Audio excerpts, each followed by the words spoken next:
When you think about poverty, do you imagine someone who is homeless, disabled, an addict, unemployed? Well, that may be true in some cases. Many fit into the category of working poor. The federal poverty level is $22,350 a year for a family of four. And 65% of the poor households in Chatham County had a family member working. That means the number of families asking for help continues to climb. In 2010, 14,799 households were using SNAP, the Supplemental Nutrition Assistance Program, what used to be called food stamps. Total benefits given that year, almost $55.5 million. In 2011, that number climbed to 21,634 and almost $65 million. But those aren't just numbers. There are people dealing with the unfortunate reality of poverty.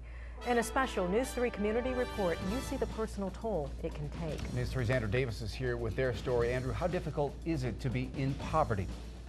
Well, surprisingly, not very hard. Figure it this way. If you're making minimum wage, which is $7.25 an hour, working 40 hours a week, you make $290 a week before taxes. Many of the folks we talked to, including Felicia Fields and her husband, aren't lucky enough to be full-time. That brings that number down and makes the day-to-day life very difficult. Your food stamp balance is $227.17. That's a number that Felicia Fields has come to know only too well, her SNAP balance for the entire month. It doesn't really last. You got a family of four. With $200-something stamp, it doesn't last at all. Every dime counts. Every dime, even the penny, little fraction of a penny counts. That fraction, I try to take that fraction a long way. It hurts. It really hurts. It's not just far as hurting the stomach, but not in some hurting pockets too. Her pockets empty. Seemingly every bit of her $7.25 an hour salary goes to feed her family, her husband, and two adopted children. I want them to have everything that they need, or everything they possibly want. Which I know money doesn't grow on trees, but I try to make it like it does. And Felicia works hard for that money, 4 to 5 days a week, 5 hours a day at the retail store before coming home to take care of the kids. Another full-time job. I try not to complain. I try not to, even though it hurts and I'm tired, but it's for my family. So I got to do whatever it is I got to do.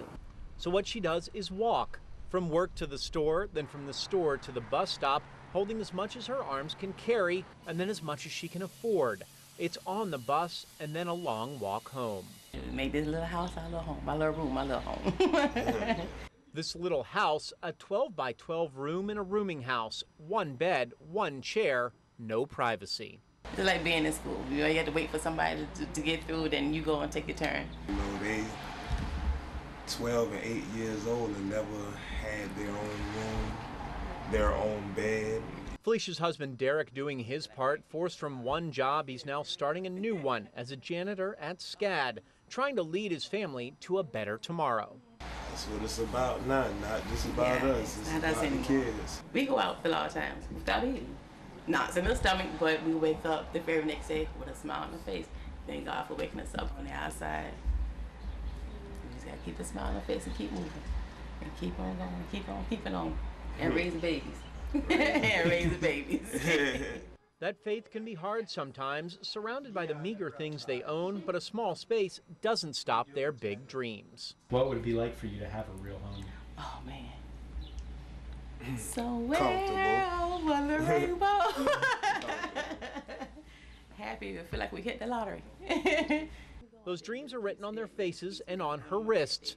Bracelets Felicia hasn't taken off since Derek bought them. Love is first, and the dreams come with it. You guys have a dream right now?